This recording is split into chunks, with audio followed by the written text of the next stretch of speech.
नमस्कार दोस्तों, स्वागत है आपका IAS PCS study with devotion channel पर।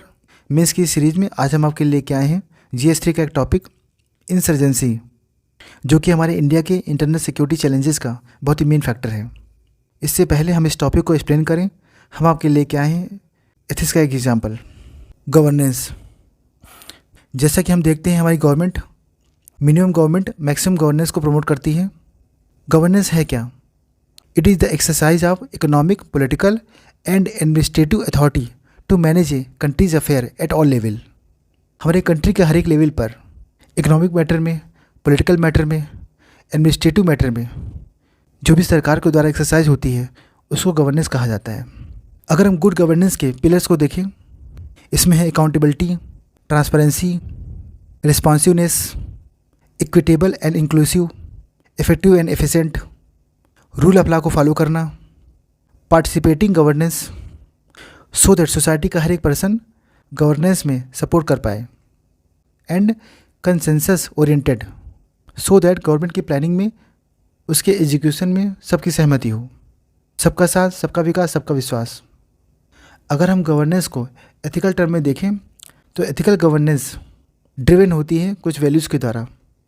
ऑनेस्टी है, इंटीग्रिटी है, पब्लिक वेलफेयर है, फेयरनेस है, सेल्फलेसनेस है। अगर हमारी गवर्नमेंट इन वैल्यूज़ को अपने गवर्नेंस का हिस्सा बनाएगी तभी हमारा कंट्री, हमारा नेशन एक बेहतर कल की तरफ आगे बढ़ पाएगा। आखिर ऐसा क्यों होता है? USA को the United states of America कहा जाता है और इंडिया को सिर्फ इंडिया या भारत कहा जाता है। द इंडिया क्यों नहीं? और शायद यही मेरा ड्रीम है कि एक दिन इंडिया को द इंडिया कहा जाए, द भारत कहा जाए। अब हम आज की अपने टॉपिक की तरफ आगे बढ़ते हैं। हमारे द इंडिया की, द भारत की इंटरनल सिक्योरिटी के लिए एक बहुत बड़ा चैलेंज है इंसर्जेंसी। और अगर हमें अपने देश में इंटरनल सिक्योरिटी को मेंटेन रखना है तो हमें इंसर्जेंसी को बहुत ही टैक्टिकल वे में कर्व करने की ज़रूरत है। इंसर्जेंसी है क्या? इंसर्जेंसी एक तरह से वायलेंट आर्म्ड रिबेलियन है, जो भी एग्जिस्टिंग अथॉरिटी है उसके खिलाफ उसको ओवरथ्रो करने के लिए। इसमें कोई ऑर्गेनाइज्ड रिवोल्यूशन के फीचर नहीं होते। बेसिकली इसका कैरेक्टर गोरिल्ला वारफेयर की तरह होता है। उनकी भाषाओं में डिफरेंसेस हैं, रिलीजन में डिफरेंसेस हैं, एथनिसिटी में डिफरेंसेस हैं। ये कुछ मोटिवेटिंग फैक्टर हैं जो कि इंसर्जेंसी को प्रमोट करते हैं। और हमारा जो नॉर्थ ईस्ट इंडिया है वो मोस्ट अफेक्टेड है इंसर्जेंसी से। जैसे कि असम में ग्रुप है ULFA, United Liberation Front of Assam. Nagaland में है NSCN, National Socialist Council of Nagaland. Manipur में है PLA, People's Liberation Army of Manipur. आखिर हमारा जो नॉर्थ ईस्ट इंडिया है वहाँ पे इंसर्जेंसी के रीजन क्या हैं? एक बड़ा रीजन है वहाँ के लोगों में sense of isolation, deprivation, exploitation. वहाँ पे डेवलपमेंट की कमी है, इकोनॉमिक बैकवर्डनेस है। जो भी बॉर्डर एरिया है वहाँ से इन्फिल्ट्रेशन की वजह से डेमोग्राफिक पैटर्न में चेंज देखने को मिलता है। जैसा कि हमने देखा, बॉर्डरलैंड का इशू है, चकमा ट्राइब का इशू है, और वहाँ के लोग डेमोग्राफिकली इलेक्टेड गवर्नमेंट पे फेथ नहीं करते। वहाँ के कल्चर में, लैंग्वेज में, एथनिसिटी में कंट्री के अदर पार्ट से डिसिमिलरिटी देखने को मिलती है। एक सेपरेटिस्ट की भावना है, एक अलगाव की टेंडेंसी है। म्यांमार साइड की बॉर्डर पे सिमिलर एथनिसिटी देखने को मिलती है। डिफ़िकल्ट टेरेन की वजह से म्यांमार के साथ जो बॉर्डर है पोरोसिटी देखने को मिलती है। और यहाँ के रीजन में चाइना कार्ड भी देखने को मिलता है। आखिर ऐसे लोगों की डिमांड क्या है? वो एक सोवरेन इंडिपेंडेंट होमलैंड चाहते हैं। वहाँ पे जो एथनिक ग्रुप हैं उनके अधिकारों की बेटर सिक्योरिटी हो, वहाँ का जो लोकल कल्चर है उसका प्रोटेक्शन हो। जैसे कि नगा पीपल ग्रेट नागालैंड की डिमांड करते हैं। जो भी असमी स्पीकिंग पीपल हैं वो एक स्वाधीन असम की इस्टेब्लिशमेंट की बात करते हैं। हमारे सेकेंड ARC की रिपोर्ट में बताया गया था कि जो ये नॉर्थ ईस्ट है ना, वो एक स्टेबल एनआरची के स्टेट को रिप्रेजेंट करता है, जहाँ पे rule of law, institutions of governance विकृत हो जाते हैं इन मिलिटेंसी के इंटरेस्ट को सर्व करने की वजह से। उनकी कोलोसिव अरेंजमेंट की वजह से इंडिया की इंटरनल सिक्योरिटी के लिए इंसर्जेंसी एक बहुत बड़ा थ्रेट है। इसकी वजह से जो हमारे नॉर्थ ईस्ट के स्टेट्स हैं वहाँ पे इनस्टेबिलिटी देखने को मिलती है। वहाँ पर एथनिक कन्फ्लिक्ट देखने को मिलता है दैट में lead to law and order problem. इसकी वजह से नॉर्थ ईस्ट के स्टेट्स में प्रॉपर इंटीग्रेशन नहीं हो पाता और डेवलपमेंट भी हैम्पर होता है। जो भी वहाँ पे इंसर्जेंट ग्रुप हैं वो मनी को अर्न करने के लिए ड्रग है, ह्यूमन ट्रैफिकिंग है, ऐसी इलीगल एक्टिविटीज़ को प्रमोट करते हैं। ये होस्टाइल नगा मूवमेंट जो भी हमारे सोवरेन कंट्रीज़ हैं उनके बीच में बॉर्डर कन्फ्लिक्ट को क्रिएट करता है। हमारे नॉर्थ ईस्ट इंडिया में जिस तरह से चाइना का एग्रेशन देखने को मिलता है और जिस तरह से चाइना वहाँ सपोर्ट करता है, इसमें इतना पोटेंशियल है जिसकी वजह से हमारे नॉर्थ ईस्ट की हमारे इंडिया से सेपरेशन तक की सिचुएशन आ सकती है। एक्चुअली नॉर्थ ईस्ट इंडिया की इकोनॉमी हमारे साउथ ईस्ट एशियन कंट्री के साथ रिलेशन को प्रमोट और सपोर्ट कर सकती है, बट ये प्रॉस्पेक्ट इस मिलिटेंसी की वजह से डिग्रेड हो जाता है। इंसर्जेंसी को कर्व करने के लिए गवर्नमेंट के द्वारा बहुत सारे एफर्ट लिए गए हैं। नॉर्थ ईस्ट के डेवलपमेंट के लिए एक डेडिकेटेड मिनिस्ट्री बनाई गई है, ministry of development of north east region, जो कि रिस्पॉन्सिबल है जो भी डेवलपमेंट स्कीम्स हैं, प्रोजेक्ट हैं, उनकी प्लानिंग के लिए, एक्सिक्यूशन के लिए, मॉनिटरिंग के लिए, सो दैट वहाँ पर सोशियो इकोनॉमिक डेवलपमेंट को और अच्छी तरीके से प्रमोट किया जा सके। नॉर्थ ईस्ट रीजन के सोशियो इकोनॉमिक डेवलपमेंट के लिए एक नोडल एजेंसी बनाई गई है, north eastern council. Arunachal Pradesh है, नागालैंड है, मिजोरम है, वहाँ पर इनर लाइन परमिट का प्रोविज़न किया गया है आउटसाइडर की एंट्री को रोकने के लिए। 1958 का arm forces special power act है जो कि आर्म फोर्सेस को फ्री हैंड देता है नॉर्थ ईस्ट स्टेट में वायलेंस को, इंसर्जेंसी को कर्व करने के लिए।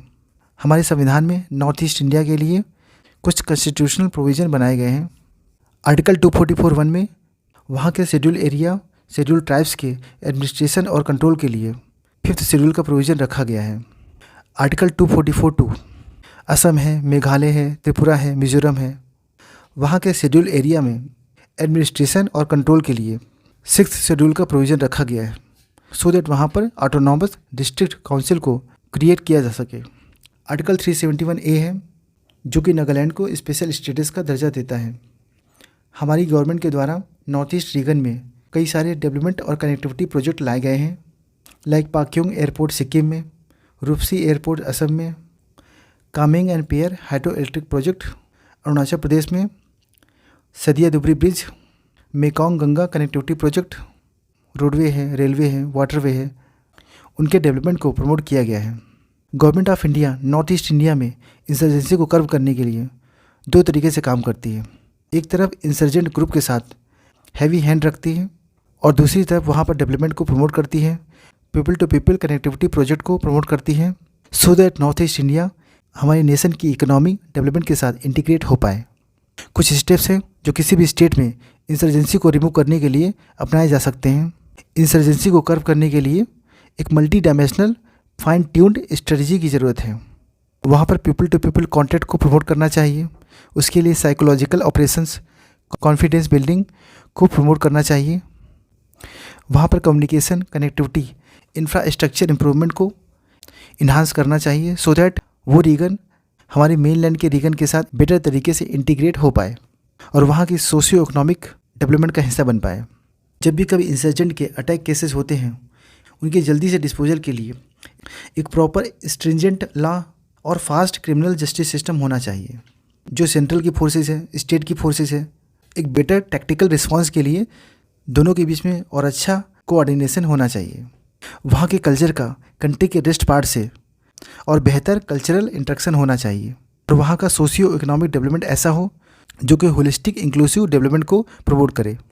वहाँ के सोशियो इकोनॉमिक डेवलपमेंट को प्रमोट करने के लिए हम मीडिया का वहाँ यूज बहुत अच्छी तरीके से कर सकते हैं, जो कि गवर्नमेंट के फेवर में, गवर्नमेंट के स्कीम्स के बारे में, प्रोजेक्ट के बारे में वहाँ के लोगों में अवेयरनेस को इम्प्रूव करें, सो दैट वो अपनी इच्छा से मिनिस्ट्री में जुड़ने के लिए आगे बढ़ें। जो भी सिक्योरिटी फोर्सेस हैं उनके द्वारा सिविक एक्शन प्रोग्राम्स चलाए जा सकते हैं। वहाँ पर प्रॉपर अलर्टनेस के साथ डिसेंट्रलाइजेशन को प्रमोट कर सकते हैं, एडमिनिस्ट्रेटिव एफिशिएंसी को इम्प्रूव करना चाहिए। वहाँ पे गवर्नेंस ऐसा हो जो वहाँ के लोगों के हित में हो, एक तरह से प्रो पीपल गवर्नेंस हो, सो दैट वहाँ पे जो रीजनल एस्पिरेशंस हैं उनको सपोर्ट किया जा सके।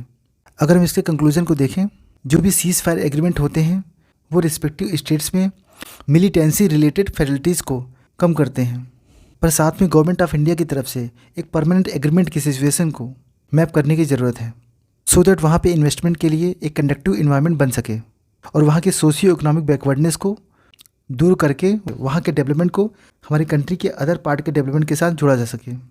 इसकी सबसे बड़ी सक्सेस स्टोरी हमें त्रिपुरा में देखने को मिली कि किस तरह से वहाँ पे इंसर्जेंसी को, कन्फ्लिक्ट रेजोल्यूशन को दूर किया गया, जो कि दर्शाता है कि इंसर्जेंसी कोई दुर्गम फिनोमेना नहीं है। इंसर्जेंसी को कर्व करने के लिए कुछ गाइडिंग प्रिंसिपल्स हैं। वहाँ के इंफ्रास्ट्रक्चर डेवलपमेंट के लिए रोड, रेल, उनके लिए स्पेशल पैकेज लाया जा सकता है।